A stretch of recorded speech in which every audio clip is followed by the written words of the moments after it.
এসো স্বপ্ন দেখি সুন্দর পৃথিবী গড়ি, এই স্লোগানকে ধারণ করে এক আবেগঘন ও উৎসব মুখর পরিবেশে সম্পন্ন হলো হৃদয়ের ডাক স্বেচ্ছাসেবী মানবিক সংগঠনের ইফতার মাহফিল।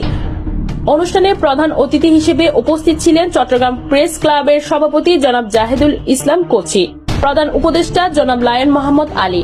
অনুষ্ঠানে আমন্ত্রিত বিশেষ অতিথি হিসেবে আরো উপস্থিত ছিলেন প্রাইম টেলিভিশনের চট্টগ্রাম প্রতিনিধি মোহাম্মদ ইসমাইল হোসেন, মোহাম্মদ বরকতুল্লাহ খান, জনাব মোহাম্মদ আলী, মোহাম্মদ আলাউদ্দিন আরফাত ও জনাব উসমান হোসেন।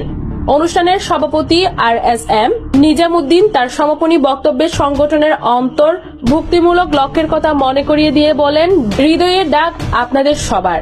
আমরা শুধু স্বপ্ন দেখি না, সবাইকে নিয়ে সেই স্বপ্ন বাস্তবায়ন করতে চাই। মাদ্রাসার এই প্রিয় মুখগুলো আমাদের আগামীর সুন্দর পৃথিবীর অংশ। সংগঠনের পরিচালক মোহাম্মদ আনিসুর রহমান ও সৈয়দ মোহাম্মদ মুন্না, মোহাম্মদ হেলাল উদ্দিন নোমান এর তত্ত্বাবধানে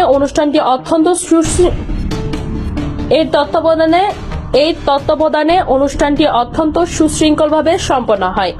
আব্দুল লতিফ সোহা, কাজী সাইমুন কাদের, মোহাম্মদ সবুজ হাওলাদার, মেহেদী হাসান আরমান, ইব্রাহিম লস্কর মেহেদী, মোহাম্মদ আলামিন, মোহাম্মদ শাহজাহান, মোহাম্মদ সাইফুল ইসলাম সহ অন্যান্য নেতৃবৃন্দ সক্রিয় ভূমিকা পালন করেন।